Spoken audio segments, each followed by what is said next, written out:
This is the Fantasy Alarm NBA DFS show with John Impemba and James Grande.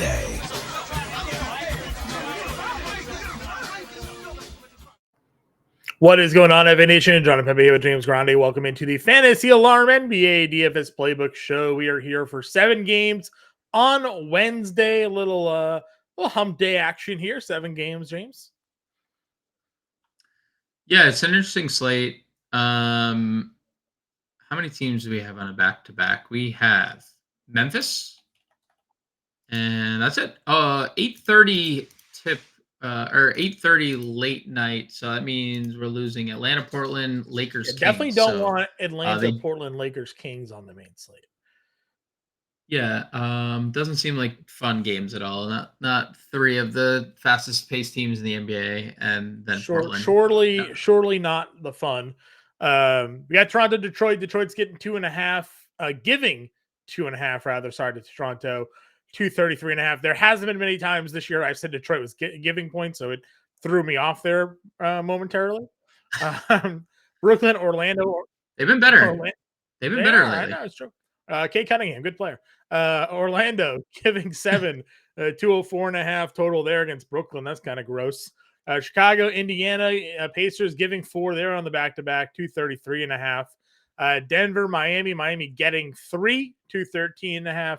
Charlotte, Memphis getting 1.5, 205.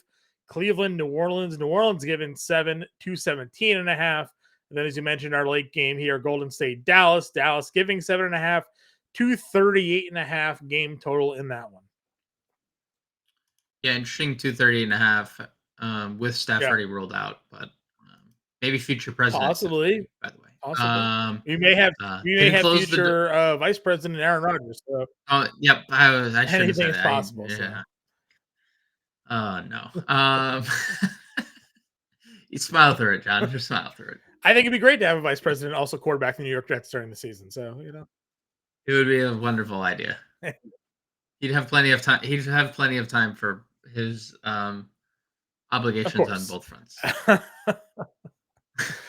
All right. Luka Doncic here is 12-8. I know some of you say fade Luka. I say fade not. 71, 80, 73, 72, 71, 73, 75, 87. This is last 10 games. If you needed a reason, also has a 238.5 game total. So, if you want to spend all the way up for Luka Doncic here, hats off to you. Certainly can go ahead and do it.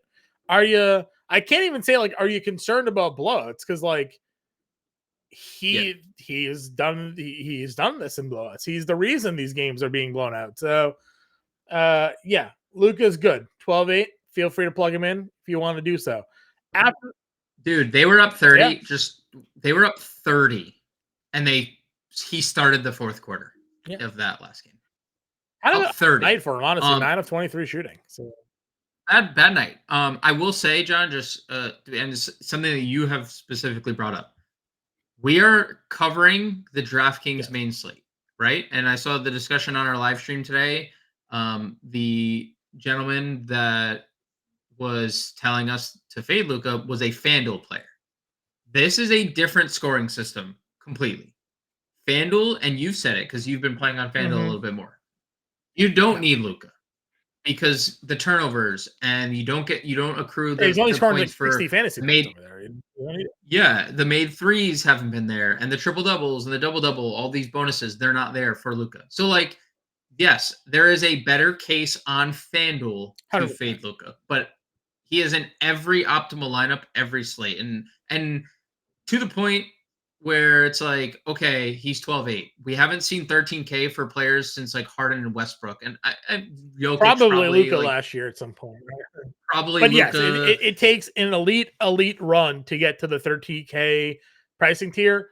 He's there, right? If he gets another 70 fantasy points in this game, which no reason he shouldn't tracking at home against Golden State.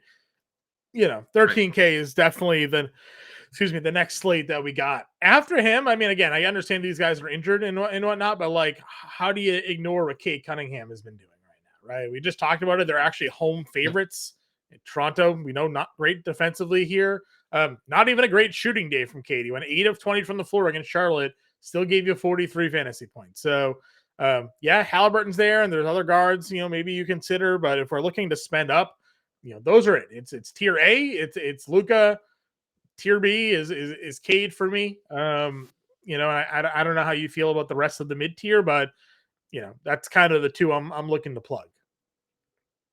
Yeah, I mean, like, this is a get right spot for Halliburton here against the Bulls. And we've talked about ad nauseum about how poor they are at defending the three ball, but he continues to just be 18 and 12, 2, 2, and 4. Like, he was fine, right? Nothing, but now his price is up $400 than And a big from what pace it down was. spot. Second leg of big pace down spot, second leg of a back to back. Kyrie, I mean, Kyrie isn't doing anything wrong. He just can't do anything because it's Luka doing everything. So, like, can't get there. So I agree. It's Cade.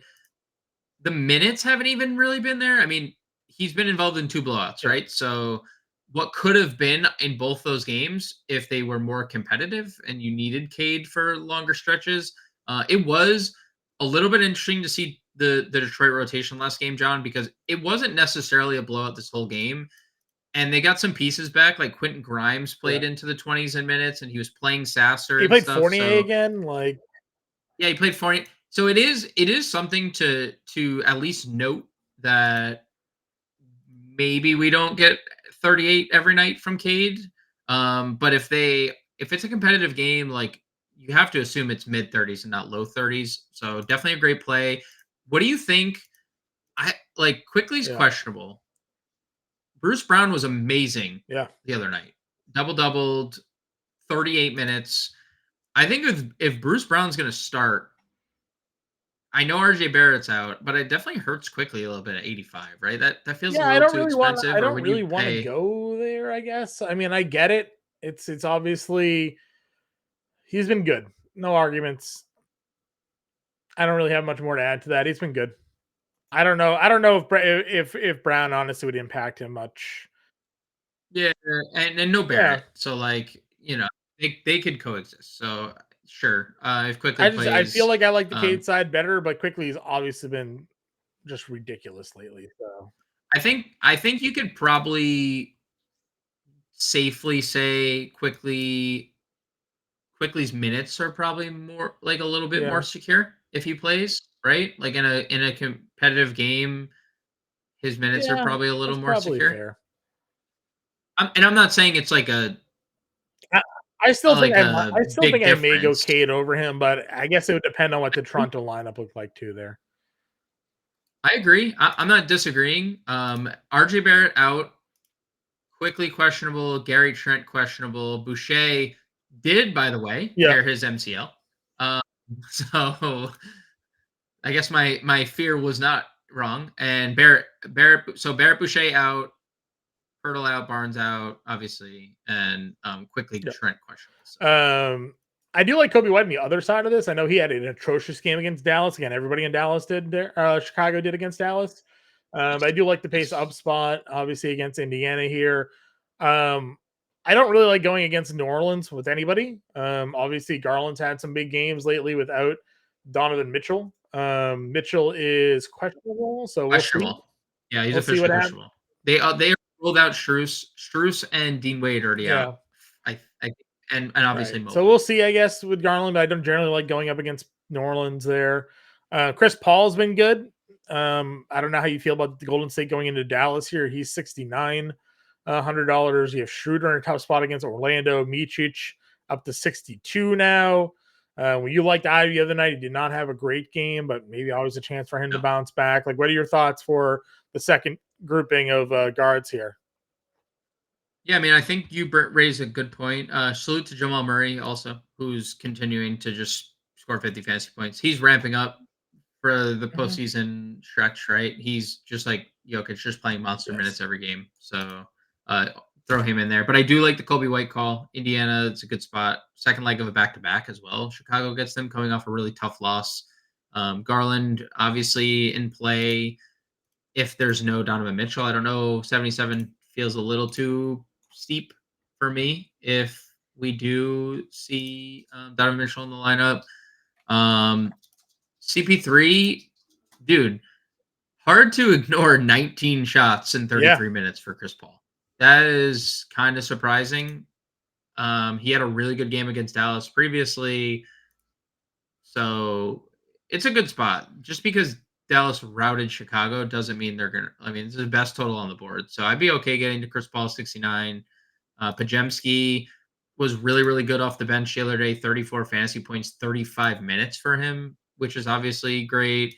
Schroeder continues to be really safe if you want to play him. I know it is a tough spot against Orlando. Jalen Suggs off the injury report. Hey, Cleveland's a tough spot. And they crushed Cleveland on the front leg of a back-to-back for Cleveland. And Schroeder was excellent. 17 points, 8 assists, 35 fantasy points. He's been really, really solid. Minutes, production. If you want to play him in cash, I think that's probably your best bet. 62 for Micic. It's fine. Probably another guy, like better cash game play than anything. Io, he's okay. Ivy, tough sledding. Still like the minutes. Didn't make any of his shots. 0 for 6 from 3. Third time in 5 games he's missed all of his threes. That's obviously not. He's only shooting like 30% from 3 on the year. He's not a good 3 shooter. And on the Micic front, Mann is upgraded to questionable. So Trey Mann might even be back. That would definitely take a hit. Micic would definitely take a hit there. Well, he started next to Mann the other one. I just think that there's less opportunity for Micic in that. Okay. Like Trey Mann was. I mean, we obviously the assist luck ran out, and like that was obviously, but like Trey Mann can score and was really good rebounder as well. So I just think it's like a little harder for Micic at 6'2" to get there. And then obviously you mentioned Bruce Brown already. He's $5,100. 38 minutes, had the double. You know, good Bruce Brown game. If he starts again, would certainly would give him a look. But I don't got much else at point guard here. Do you? I mean, the Memphis guys are obviously we have to talk about them because who knows? So I think the Jaren Jackson Vince Williams thing was strictly correlated to back-to-back. We haven't seen Jaren Jackson play back-to-backs in quite a while. It's quite a game for him to come back to too. Charlotte. Quite a game to come back to. So Goodwin, who is questionable, played 32 minutes, 8 points, 12 rebounds for Jordan Goodwin, and 7 assists, a block and a steal, because that's what he does. 3 for 12 shooting, also what he does. And he played 32 minutes. Luke Kennard played 26 minutes, 13, 8, 4, and a steal. So it'll be interesting to see if Kennard feels like a spot he sits on a second leg of a back-to-back. And then Giroux played 26 minutes, John. He was 21 minutes. He was plus 21 off the Memphis bench tonight. 8 points, 6 assists, 5 rebounds, 2 steals for this guy, Dejan Mustard Giroux. I mean, like if they're potentially down Goodwin, who entered the game questionable, and Kennard, who we haven't really seen play back-to-backs, could Giroux be the starter? I think it's possible for sure. So I think there's a case to be made. I just don't like that he's 53, right? Like what? I don't, but what if he's the only point guard? Does it matter? It's not like he hasn't been productive in both the games, and it's been peripherally. Like he hasn't even scored necessarily well, but he took another 8 shots, 3 for 8 from the floor. So he's not just out there just floating around doing nothing. He's like been super productive. So it's cracking like a 20-shot game for Jaren Jackson. So 100% agree, but also, I mean, that's still 20 shots. What they took. They took 94 shots tonight. That's still 70 shots to go around if he's the only point guard on the roster. I think it would just be worth monitoring because we also factor in Scottie Pippen almost returned. So what if Scottie Pippen's back? So there's a lot of question marks, but I think Memphis is going to be another big talking point for us. Moving on over to the shooting guard position. There is Donovan Mitchell. I guess we'll see if we get to let him know tweet or not at $9,200. Ingram's at 79. Brandon Miller 73. Rozier 71. Levert up to 71 after a pretty good game for him as well. Any of those shooting guards, stick out to you over the rest? I mean, there's obviously 7 games, so some other players to look at this position. But looking at the top half here, probably Brandon Miller if I had to pick of the players in the top half of the position. Just in tournaments. I mean, 30 plus fantasy points now in 6 straight games. He's gone over 40 twice in his last 5, 38 in 3 of the last 5. So we know the shots are going to be there. The minutes are going to be there as long as he stays out of foul trouble. And the peripheral stats have started to come around for Brandon Miller too. So of that tier, it would be Miller for me. I think Rozier is a little bit interesting. Levert is obviously interesting if there's no Donovan Mitchell because they continue to start him. So I would be perfectly fine getting to Karis LeVert. It's obviously not a great spot. New Orleans is one of the few teams in the league now top 10 in offense and defensive rating. So that's not the best matchup in the world, but I'd be okay with LeVert if there's no doubt. That's fair. Working our way down. I mean, Cam Thomas is there. Klay Thompson obviously been having some really good success lately as well. Then your guy Trey Murphy down there at 59. So the Brooklyn thing is interesting because they've looked really good the last couple games, and by that I mean Thomas and Bridges coming off really good games in back-to-back outings. Thomas especially with the scoring 60 points in the last 2 games. You can always play him if he's going like this. He's a bucket, right? Klay started that last game against San Antonio. Still only played 30 minutes. Just kind of been the Steve Kerr like MO, right? Where he's just not like extending his older players much past 30 minutes. But 21, 16, 21 shots. Double-digit threes in all 3 of those games.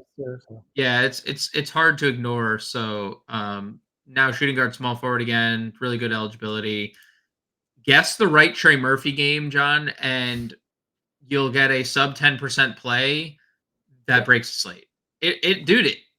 It's been like pretty consistent now that the shot's like really coming back for Trey Murphy. When it's on, he's breaking a wild home road splits here. 50% from the floor, 43% from 3 on the road, just 30% and 36% at home. I don't know. I mean, 27 minutes per game each game here. So I don't know. Yeah. I mean, it is worth noting on that front. His last home game was Indiana 6 for 12 from the from 3 at home. So like he talked about it, and then we brought it up a couple times. He had been in a miserable slump shooting, and even he's shooting 52% from over his last 4 games, and he's still like 38% for the year. He was a 40% 3-point shooter last year. Look, he's too cheap for his ceiling, right? But he's also too expensive for the floor. So he is a GPP only play that will break the slate at sub 10 ownership when he's going off. And also they're just comfortable playing him like 28 to 30 minutes. Like it doesn't seem like he'll be extended much past that. When there was times in late February where he's playing like high 30s minutes, but when they're fully healthy, it seems like 28 to 30 minutes is the max you're going to get. But when the shots are falling, look, he's going to break. Sure. He's going to break the slate. Under that, you have Caruso. We got Duncan Robinson down here. Neesmith up to 53. Obviously, all the Memphis plays. Grady Dick had a huge game. 36 minutes, 37 fantasy points for him against Denver. Again, they needed him to take on a different role. 7 assists, 4 rebounds. If he's starting again and people are out, I think you have to at least give him a look at under 5K here. What are your thoughts in the value tier? Yeah, so like if Trent plays, Trent's in play. If he doesn't, Grady Dick's in play. Duncan Robinson was just terrible last game. Absolutely horrible against Washington. But 34 minutes and 16 shots is fine with me. If you're just going to miss all your shots, so be it. Good that they kept him on the floor 34 minutes and 16 shots despite missing everything. So Duncan Robinson 55 is fine. Here we are again with Memphis. I mean, there's so many Memphis guys. I mean, there's 9 of them listed. I know the only one I confidently feel good in right now is gonna end up being Jaren Jackson. So. Jaren Jackson, yeah. Vince, probably Vince, maybe. Right? If he's in the lineup. GG Jackson, probably. I don't think there's anything else? It was interesting to see Quentin Grimes play 21 minutes off the rip after missing 10 days. He's 3,700. Missed all his shots, yet 17 fantasy points. His price went down $200. But other than that, there's not a lot to. I don't No, think. I agree with you. Small forward position here. Again, we have Miles Bridges at $8,800. Butler questionable at 86.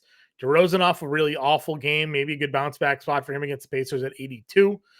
Franz at 74. Siakam 72. The top half of that group.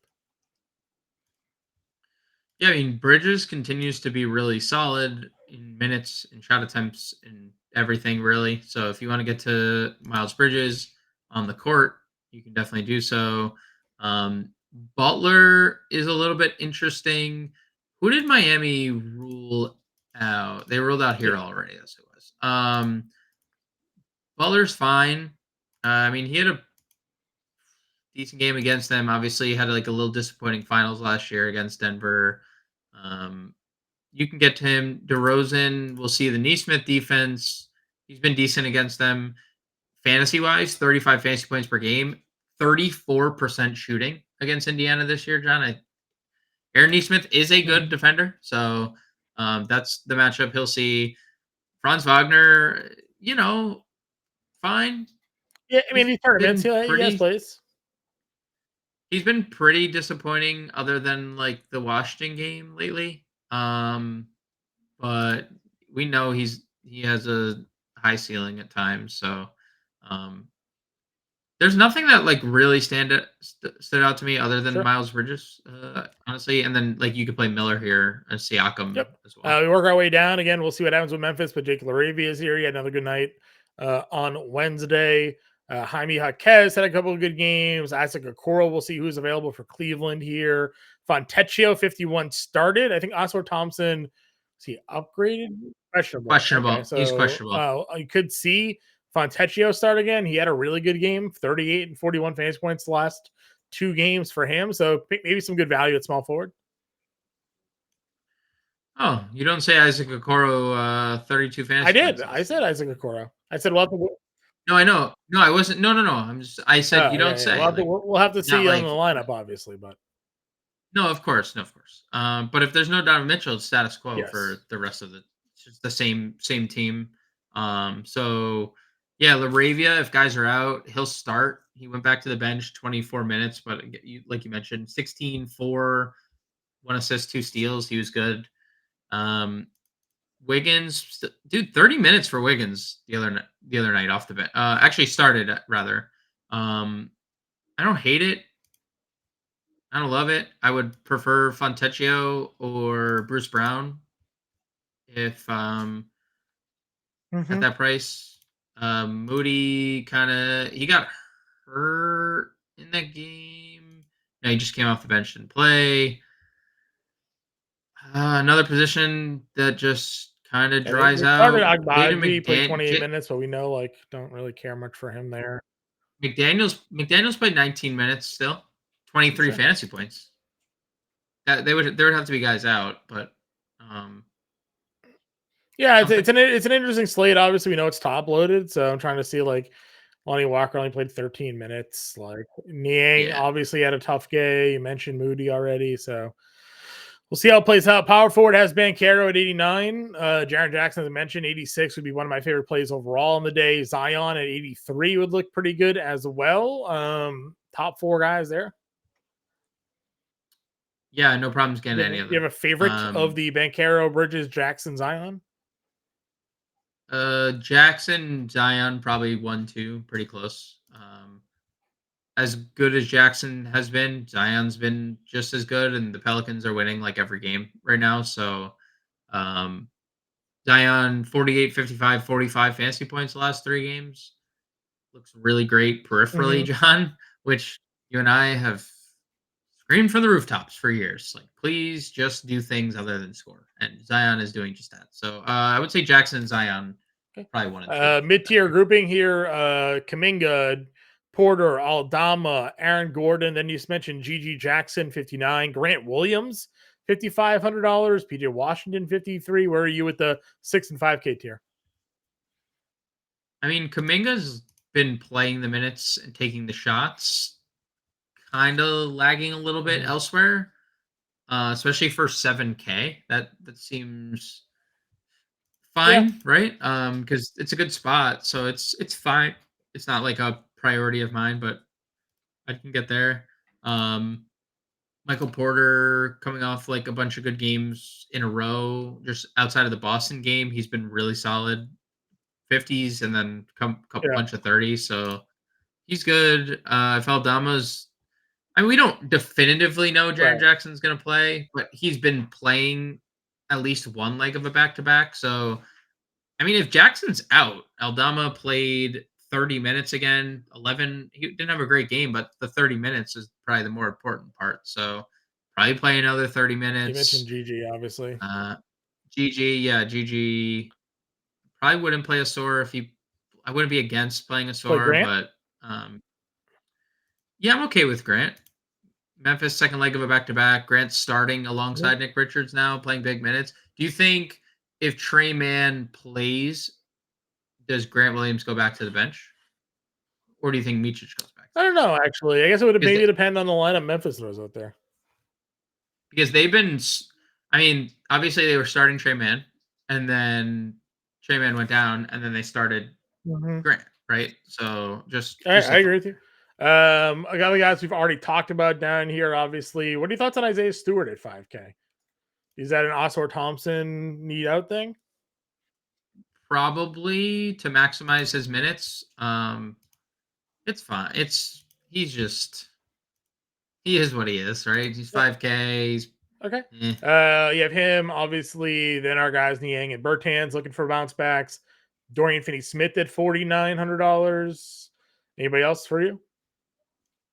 I mean, guess the Jovic minutes. Never can.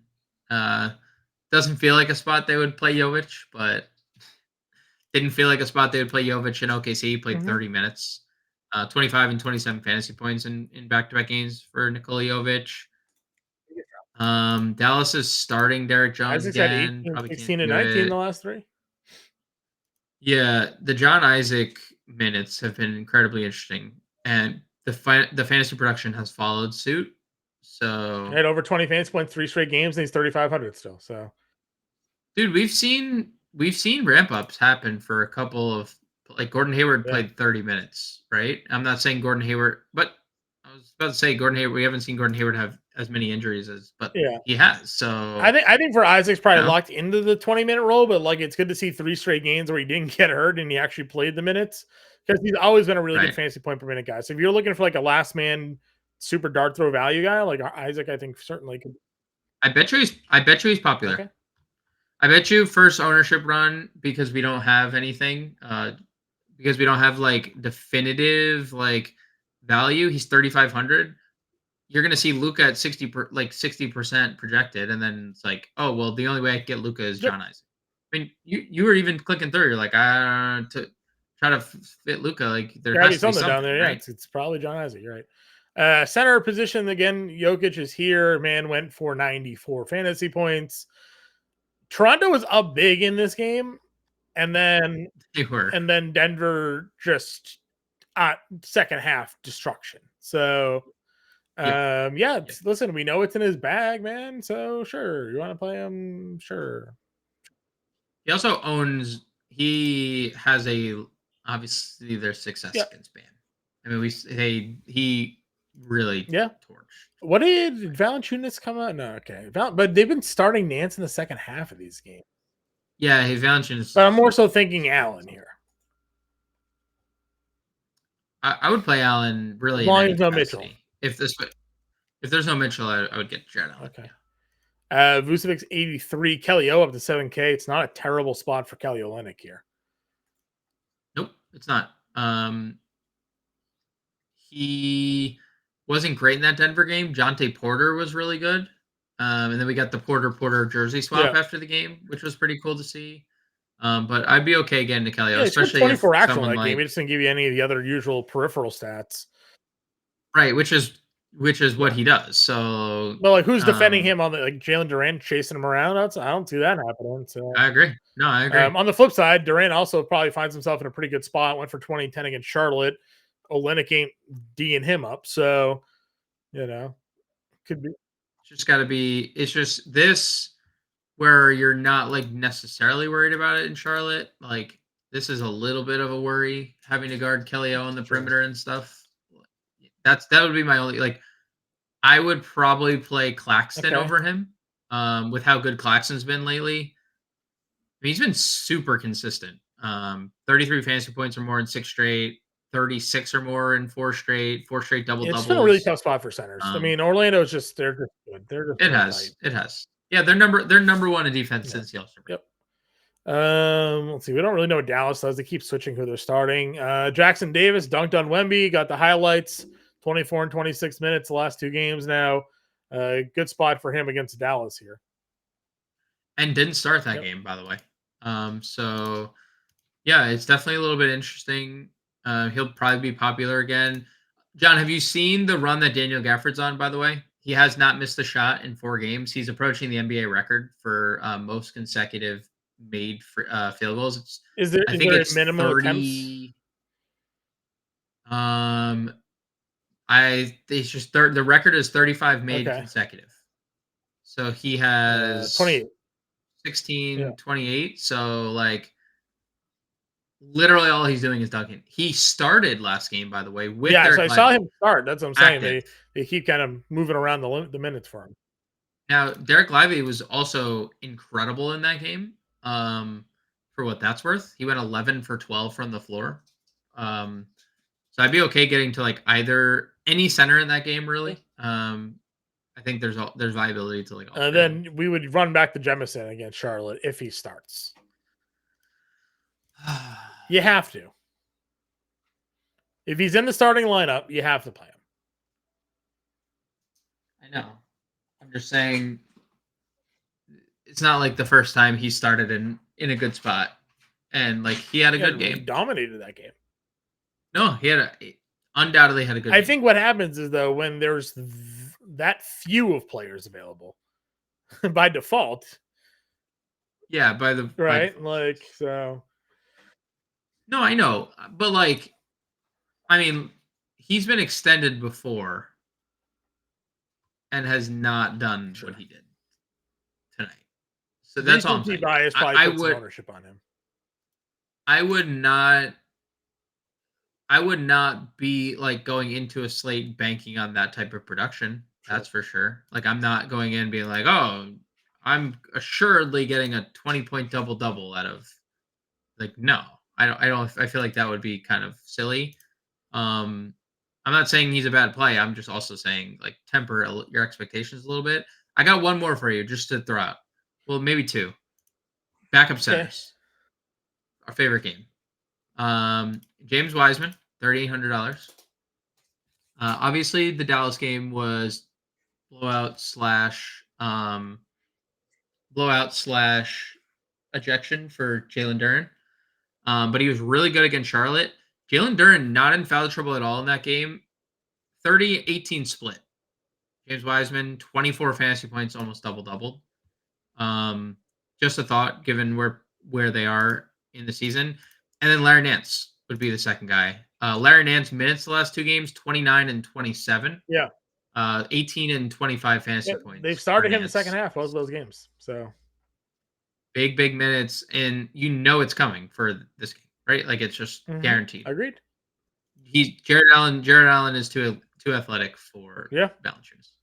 I don't disagree with you there. All right, let's get a lineup then. I'm good with Nance here if you want to start with them. Yeah. Yep. All right, what's our Luka, obviously. Luka. Yep. Isaac. Okay. Yeah. Just get some value out of the way, and then 6K play. We had some 4K guys down here. Fontecchio. Or does that contingent for you? I mean, he's gonna play. I just obviously would prefer. I would prefer. I think Grady Dick's probably locked into starting minutes here. I know you're still lukewarm on him, but I like the play. I like Bruce Brown quite a bit. If he's gonna be, I'm still down playing both of them. I mean, just a matchup against Detroit. So. $67. Can we get to? Yeah, hold on, Brand. You could probably play. You could play Grady. You could play Grady. So Bruce Brown's small forward. Can't spell. Still can't spell. There it is. Cade, 5,800 for 2 plays here. 5,800 for 2 plays. I mean, we could just double center it, go Jackson Davis. Yeah, I'm okay with that. Then you get 6,700 for a forward, which would be Clay. Okay. Luka, Dick, Brown, Isaac, Nance, Cunningham, Thompson, and Jackson Davis. $300 left over for an example lineup for everybody there. I'm on the playbook, so check it out. We'll have that released in the afternoon. Of course, James and I go live at 5 p.m. Eastern time. Get you ready for the slate that starts at 7 p.m. Eastern time. We will catch you guys then.